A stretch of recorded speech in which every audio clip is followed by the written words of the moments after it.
বাংলাদেশে ঐতিহাসিক জগৎ বিখ্যাত পর্যটন কেন্দ্র সিলেটের একেবারেই ভারত সীমান্তবর্তী ভোলাগঞ্জ সাদা পাথর। এটি সিলেটটা বাংলাদেশের ইতিহাস, ঐতিহ্য, সংস্কৃতিকে এক অনন্য উচ্চতা দান করিয়াছে। বিশ্ব মঞ্চে আন্তর্জাতিক অঙ্গনে বাংলাদেশের ভাবমূর্তি উজ্জ্বল করিয়াছে।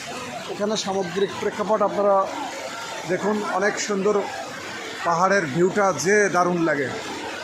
এই ঝর্ণা থেকে স্রোতধারা আসিতেছে, দেখেন কি বেগে আসিতেছে।